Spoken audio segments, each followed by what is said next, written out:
Yay, everybody, look. Look, everybody. Everybody who doesn't watch me yet, basically. Because no one watches me. Look at this. Look at these lines that I drew earlier today. I was working on this all morning, and I'm so glad that I did. I'm so glad that I did. Because it's following the lines. It's following the lines. So, let's explain what these lines are. Now, this one is acting as a very strong, like, upper resistance line, apparently. It's basically, I mean, I kind of like hope. I need to find, guys, I need to find a good positive to give us some more hope, or else it's gonna go down a lot. Um, yeah, this right here is a very particular transit to me. This is Ceres Square Cupido. See, we have here February 28th, 4 p.m., March 3rd, 8 a.m., and March 5th, 12 p.m. basically. Well, 11:53. I'm rounding. Quickly.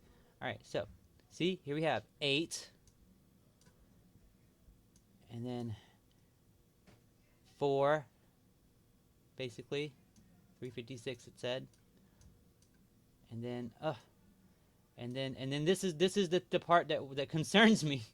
You know, is like I've been making these triangles kind of like equilateral with their, you know, like this is the energy of this transit. You know, the energy of this transit carried it all the way up. Now, I don't think the energy of this transit is maybe that big. Maybe it is, maybe it isn't. But at the very least, it perpetuated through this entire time to add to this positively to the situation. I kind of think that this peak was more of a result of the Mars trine Jupiter purple triangle I have. Like, this is a shorter transit. It's an orb for a lesser amount of time. But I just personally just thought it was stronger.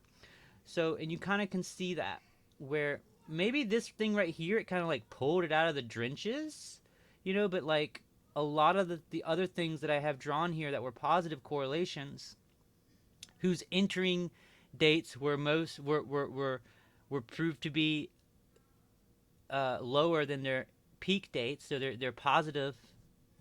You know, we have some negative thing. We had some negative things. You know, like cause some negativity. Like look at this. Like this one right here. This is a I believe this is Mercury. Mercury semi-square and sesquiquadrate the nodes. I forget which one was the semi-square and which one was the sesquiquadrate, because one is always to the south node, one is always to the north node. But this one was that's very heavy. I mean, that's Mercury. Mercury is trade, and then the nodes is like where we feel like we're going in life and what makes us feel like safe and what we feel like we're good at on one end, and you know, and where we're going on the other. So that's like, you know, that's kind of a heavy. That's not a good, you know. So this the whole time this was like this red line was like activated. Not this red line. I should have chose a different color, a different shade of red. But anyway, this is another like Mars transit. But I think this is a double Mars transit. This is like Mars to Mars, but it's a strange one. It's quintile. I don't know how to interpret it fully. This one though, this long one, this one right here. I love how this one, like basically, look how it ended right before the top. It's almost like this right here, it let this energy loose, and but then this energy was peaking, so it immediately fell. It immediately fell, and we just had a lot of energies peaking. Like, we're not being, I don't think we're being drugged down by anything as much as we're just like losing steam. So that's what I have to say about this afternoon. This is my work from this morning, kind of like playing true. And you know, I was kind of like unsure about how these three lines that look like they're the same color right here, that's the same transit. That's me like trying to guess like how high it's going to go. And I was kind of trying to go off of this thing right here. I was just like, this right here is a represented, this energy right here is represented in this right here. But how much of this is representative of these lines? Because I noticed you can sort of plot it based on the previous motions a little bit, but not entirely. You can kind of like get a gist. and also if you can tell once where it's going. Because by the time I started plotting these lines right here, I have to admit, if you go back and look at my other videos, I show my process as much as I can. I know it's kind of like I ramble, it can be boring.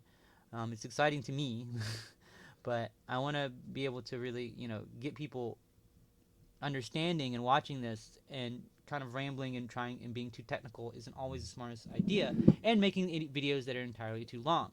So, in that note, I am going to just wrap this up, put it out there, because I'm just always really excited and proud, even when it goes down, that I'm kind of made a good guess of sorts.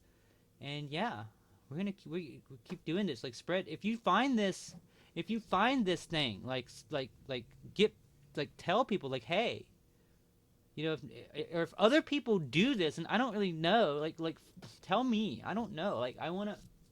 This is not me alone doing this. I'm only doing this by myself, just to put the word out there.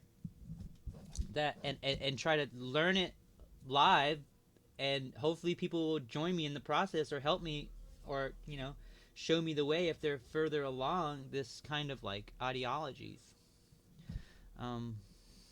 Yeah. I'm gonna wrap this up.